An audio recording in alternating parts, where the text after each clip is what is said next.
Salut, aujourd'hui on se retrouve pour la dernière vidéo d'Halloween. Bon, malheureusement avec le confinement on pourra pas fêter Halloween comme d'habitude, mais rien n'empêche de se maquiller pour Halloween, de manger des bonbons devant un bon film d'horreur. Bon, j'ai un peu une petite idée du maquillage que je vais faire, mais je sais pas ce que ça va donner au final. Mais bon, pourquoi pas tester. Pour commencer, je vais venir cacher mes sourcils avec la colle Elmer's. Je vous ai montré la technique dans ma petite vidéo, donc je vous laisserai la voir dans le petit i. J'en mets bien partout, surtout à la tête du sourcil parce que c'est souvent là où les poils s'enlèvent. J'évite d'en mettre sur la peau. J'en mets bien aussi à la queue du sourcil et je fais pareil de l'autre côté. Et là je viens prendre une poudre libre de ELF. C'est la Height Definition Powder. Donc celle-ci elle est assez fine. J'hésite pas à en mettre sur le sourcil. Donc là je laisse la poudre sur les sourcils et maintenant je vais passer au latex. Et pour ça je viens prendre du papier mouchoir et j'enlève les couches. Ensuite je crée ma forme. Si vous avez du duvet sur la peau, je vous conseille de mettre de la vaseline pour pas que le latex, quand vous l'arrachez, vous arrachez les poils en même temps et que ça vous fasse trop mal. Je vais faire un effet comme si j'avais la bouche toute ouverte. Pour le latex je viens prendre celui de Makeup Revolution, donc c'est le SFX Liquid Latex, que je viens verser dans une petite coupelle en verre. Donc là je viens de poser le latex tout autour du papier et là je vais sécher le latex avec un sèche-cheveux jusqu'à qu'il soit transparent. Du coup quand c'est sec je viens mettre la deuxième feuille. Du coup je vais faire tout hors caméra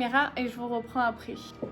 Et voilà, donc là je fais les deux côtés. Bon, pour parler c'est un peu plus compliqué. Donc là j'ai enlevé la poudre de mes sourcils et je vais venir faire mon teint. Pour mon teint je viens prendre le Perfect Glow de LCL Paris. Je prends une couleur plus claire que ma carnation et le fond de teint je viens en mettre sur tout mon teint. Donc je tapote, j'en mets même sur le latex. J'aime vraiment bien ces petites éponges de chez MAC. Donc là mon teint il est bien uniforme et je vais venir poudrer, donc toujours avec la même poudre de ELF. C'est bon parce qu'elle est blanche aussi, du coup elle va encore plus blanchir mon teint. Donc là je vais d'abord faire le maquillage des yeux et après je ferai le maquillage du latex. Je viens prendre le crayon noir de chez Makeup Forever, les Artist Color Pencil, et j'en mets dans toutes mes muqueuses. Ensuite je viens prendre la palette de Sananas en collaboration avec Sephora et je vais mettre le fard noir, le Happy Face. Le fard noir je vais le mettre aux extrémités de mes yeux. J'hésite pas à le remonter vers mon sourcil et je commence à dégrader les bords. En plus vu que j'ai bien poudré mon teint, ça m'aidera bien à le dégrader. Maintenant j'en mets au coin interne. Je monte le fard aussi au niveau de mon sourcil. J'aime beaucoup le noir de cette palette là parce qu'il est bien pigmenté et il s'estompe super bien. Donc là c'est vraiment pas grave si c'est pas très joli, si c'est pas trop symétrique. Toujours de la même palette je viens prendre le fard West You Can et avec ce fard je viens dégrader les bords. J'hésite pas à en mettre du fard pour bien qu'il se voit. J'essaye quand même de les disposer de la même façon. Cette fois-ci je viens prendre la palette Néon Obsession de Huda Beauty. J'ai fait une vidéo sur cette palette, je vous la mettrai dans le petit i. Et je vais venir prendre le fard rose.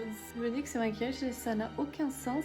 Après, je viens rajouter du noir où je trouve que ça en manque. Et au centre de la paupière, je vais mettre tous les fards qui sont irisés. Vu que je sais pas quel fard mettre, je les mets tous et j'y applique au doigt pour que ce soit plus intense. Quand j'en suis là, je viens mettre le mascara de Kiko Milano. Donc c'est le mascara noir traitement allongeant cils. Donc là, je pense que je vais en mettre une bonne dose de mascara pour que mes cils soient bien noirs. Là je me munis d'un petit ciseau pour pouvoir couper le latex. Bien sûr on évite de se couper une joue. Et là je viens prendre la petite palette de fard gras de Makeup Revolution. Je vais prendre le noir pour pouvoir colorier à l'intérieur. Là faut vraiment avoir de la patience pour tout colorier. Là je viens reprendre la palette de Sananas et je vais prendre le fard rouge, le Family, que je vais venir mettre autour de la déchirure. J'estompe un peu en même temps. J'étire bien vers l'extérieur pour faire comme si je souriais encore plus. Et je vais reprendre encore un peu du rose. Je vais faire le même dégradé que j'ai fait aux yeux. Je viens reprendre mon crayon noir et je vais faire le contour de mes lèvres. J'hésite pas à former un triangle au niveau de l'arc de Cupidon. Comme rouge à lèvres, je viens prendre le Lip Story de Sephora en teinte 44. Donc là, ma bouche, elle est faite.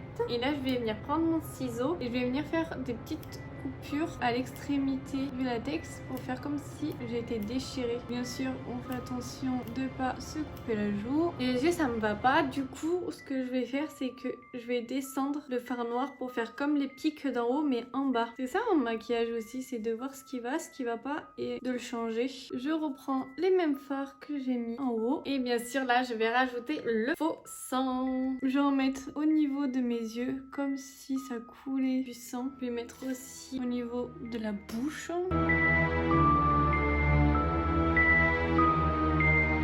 Et voilà le look final, j'espère qu'il vous a plu. Moi franchement je l'adore. J'adore ce look parce qu'il fait peur mais en même temps il fait un peu glam avec les yeux, avec les paillettes. J'adore. Donc vous pouvez très bien le reproduire chez vous. Par contre je vous conseille de pas faire comme moi avec le latex, de pas en mettre une grosse partie sur les joues, mais de faire vraiment une toute petite partie juste pour faire la déchirure. Moi j'en ai beaucoup trop mis aux extrémités, mais bon c'est pas grave, on va dire que ça va avec le look. J'espère que vous passerez quand même un très bon Halloween. Je vous souhaite du courage à tous pour ce mois de confinement. Pour ce mois de confinement, je vais essayer de faire une vidéo par jour, donc n'hésitez pas à vous abonner à ma chaîne pour voir toutes les autres vidéos que je vais faire. Si tu as bien aimé la vidéo, je te laisserai mettre un petit pouce bleu, je te laisserai aussi à la commenter et à la partager, et aussi à t'abonner à ma chaîne si c'est toujours pas fait et si tu veux voir d'autres vidéos de make-up. Et je vous dis à très bientôt.